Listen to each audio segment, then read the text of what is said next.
Year 2002 doctor Bruce மோஸ்லே ஒரு real time எக்ஸ்பெரிமெண்ட்டை try பண்ணி பார்க்குறாரு. முட்டி கால் வலி இருக்கிற நிறைய பேஷண்ட்ஸை கூப்பிட்டு, இன்னைக்கு உங்களுக்கு எல்லாத்துக்கும் சர்ஜரி பண்ண போகிறோம், அந்த சர்ஜரி முடிஞ்சதுக்கு அப்புறமேட்டு உங்களுக்கு அந்த பெயின்லாம் இருக்காது அப்படின்ற மாதிரி சொல்லிட்டு அந்த குரூப்பை ரெண்டாக பிரிக்கிறாரு. நினச்ச மாதிரியே சர்ஜரியும் பண்ணுறாரு.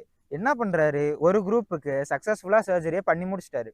இன்னொரு குரூப் ஆஃப் பீப்புளுக்கு என்ன பண்ணுறாரு, பிளேடை போட்டு கிழிச்சு திரும்ப தைச்சிட்டாரு. அவ்வளோதான். ஆனால் அட் த எண்ட் ரெண்டு குரூப்புக்குமே நல்லபடியாக ஆப்ரேஷன் முடிஞ்சிருச்சுன்னு சொல்லிட்டாரு. இப்போ ரிசல்ட்டில் என்ன தெரியுது அப்படின்னா, ரெண்டு குரூப் ஆஃப் பீப்புளுக்குமே பெயின் குறைஞ்சிருக்கு.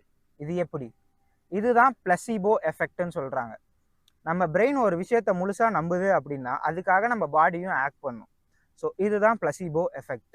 ஒரு விஷயத்தை நீங்கள் முழுசாக நம்புங்க, அது உங்கள் பாடியில் நடக்கும். அண்ட் இது பெரிய அளவுக்கு எஃபெக்ட் கொடுக்காது. ஒரு பெயின் இருந்தால் இந்த பிளசிபோ எஃபெக்ட் பெயின் ரிலீஃபை கொடுக்குமே தவிர அதுக்கான ஃபுல் க்யூரை இது கொடுக்காது. ஸோ அதனால் இதை ஜஸ்ட் ஒரு நாலேஜ்க்காக தெரிஞ்சுக்கோங்களே தவிர மற்றபடி எந்த ப்ராப்ளம் இருந்தாலும் ஃபர்ஸ்ட் உங்கள் டாக்டரை கன்சல்ட் பண்ணுங்கள்.